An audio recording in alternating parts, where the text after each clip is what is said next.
चलिए, अब हम नेक्स्ट वीडियो में जितना हमने सारा पैरामीटर पढ़ लिए हैं। जेड पैरामीटर, ठीक।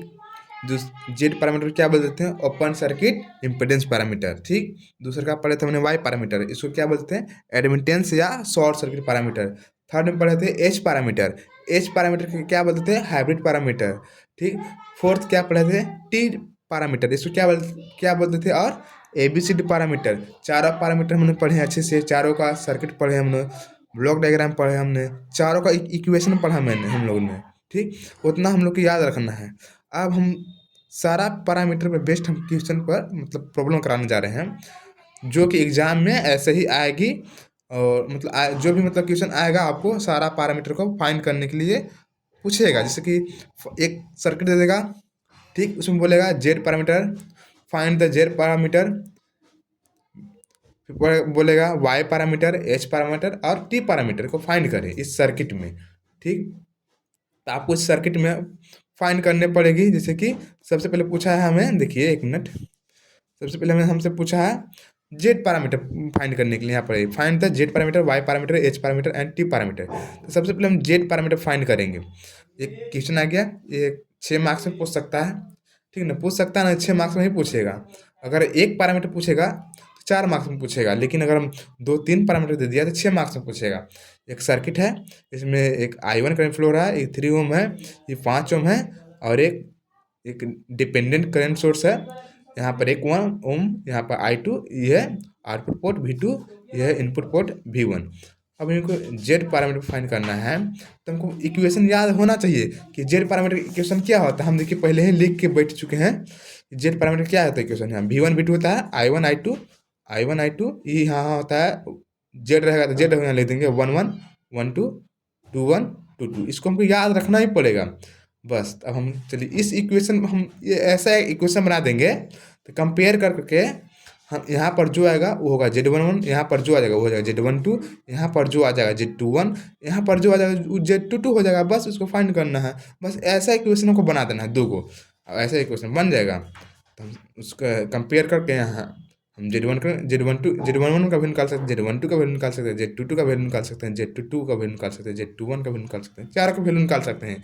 जेड पैरामीटर कितना हुआ? 4 को टर्म, Z12 Z11 ये हो गया, और 1 2 2 1 2 2 4 को होगा। बस बस ऐसा इक्वेशन बना देना है 2 को, बस फिर कंपेयर करके इसको उसको कंपेयर करके निकाल लेंगे। तो हम इसको हम चलिए हम सबसे पहले इसमें हम KVL लगाते हैं। इसमें KVL लगाएंगे तो इधर से देखिए I1 आ रहा है, यहाँ V बराबर क्या लिख सकते हैं? V बराबर यहाँ V है, तो V बराबर क्या लिख सकते हैं? इधर से V का IR होगा, तो वो 3 ओम 1, तो 3I1 हो जाएगा, प्लस यहाँ पर देखिए प्लस। अब यहाँ पर देखिए ये 5 ओम है, इधर से I1 आ रहा है और इधर से I2 आ रहा है। तो दोनों I1 और इसमें इधर से I2, इधर इधर इधर से इधर में I2 आ रहा है। इसमें क्या हो जाएगा voltage? 5 into voltage, voltage into अथी वोल्टेज क्या हो जाएगा?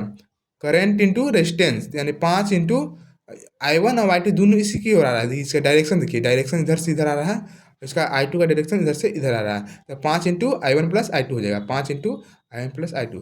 ये हमको KVL हमको लगाना आना चाहिए, एक लूप में KVL लगाना आना चाहिए। अगर इधर से KVL लगाएंगे तो KVL क्या होता है? वोल्टेज इधर से V है तो V लिख दिए बराबर, इसमें क्या होगा वोल्टेज? I इंटू आर, तो 3 इंटू आई।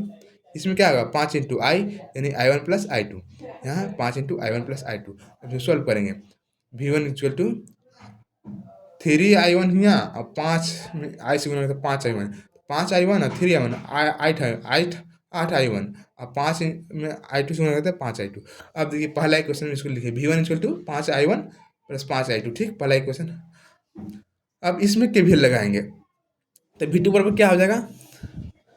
I2 इंटू I1, तो I2 into I1, I2 into 1, यानी कि हम इधर देखिए, अब इधर से इधर माइनस प्लस है, यानी कि 2I1, जैसे ये भी तो करंट सोर्स है, तो 2I1 प्लस यहाँ से ऐसे लगाएंगे KVL, ऐसे लगाएंगे इसको में, ऐसे लगाएंगे KVL, ठीक ना, ऐसे लगाएंगे इस लूप में, इसमें लगाए ना, इसमें भी लगाएंगे।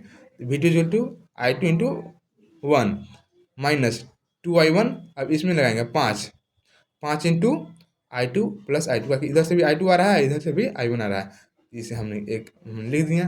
अब V2 अब क्या हो जाएगा, I1 I2 हो जाएगा, यहाँ 2I1 plus 5I1 plus 5I2, तो 2I1 हो गया है, अब 5I1 यहाँ हो गया, ठीक ना। तो 5I2 में से 2I2 गया था, 5I1 में से 2I1 गया था 3I1 प्लस यहाँ 5I2, यहाँ 1I2, 6I2 हो गया। अब इक्वेशन फर्स्ट, इक्वेशन टू, अब हम लाते हैं इससे, इससे मतलब मिल रहा है कि ना। यहाँ पर देखिए, यहाँ पर V1 है, यहाँ पर V1 है, I1 I2, यहाँ पर देखते हैं V1 है, I1 और I2, यानी कि पहला मिल रहा है। अब जहाँ पर होगा, यहाँ पर जो होगा उसका आंसर हो जाएगा Z1 का, यहाँ पर जो होगा उसका हो जाएगा Z11 का। अभी दूसरा का इक्वेशन देखते हैं, V2 equal to I1 I2, V2 equal to I1 I2। अब जो यहाँ पर होगा वो इसका हो जाएगा आंसर, कंपेयर करके जो यहाँ पर होगा वो वहाँ पर है। अब Z11 की जगह क्या है देखते हैं, यहाँ पर एक मिनट, Z11 की जगह क्या है देखते हैं। ये इक्वेशन, अब ये इक्वेशन और ये इक्वेशन दोनों सेम है। Z11 की जगह क्या हो जाएगा, 8 हो जाएगा, Z12 की जगह क्या हो जाएगा, 5 हो जाएगा। और दूसरा का इक्वेशन देखते हैं, देखिए V2 है I1 I2, V2 है I1 I2, यहाँ पर देखिए I2 है, ठीक। अब यहाँ पर Z22 जगह पर कितना है, 6 है, Z21 का जगह कितना है, 3 है, तो हो गया। यानी कि यहाँ पर लिख देंगे कि एक मिनट, यहाँ पर क्या हो जाएगा, Z11 की जगह 8, जो 8 था, Z12 की जगह 5, तो 5 हो गया, और Z21 की जगह 3, तो 3 लिख दिए, और Z22 की जगह कितना है, 6, तो 6। ये हो गया मेरा Z पैरामीटर का आंसर। तो यहाँ Z को ऐसे लिख सकते हैं, Z इक्वल टू 8 5 3 6, देखिए 8 5 3 6, ये मेरा Z पैरामीटर का आंसर हो गया। अब हम फाइंड करेंगे Y पैरामीटर। तो Y पैरामीटर क्या होता है, Z पैरामीटर का इन्वर्स होता है।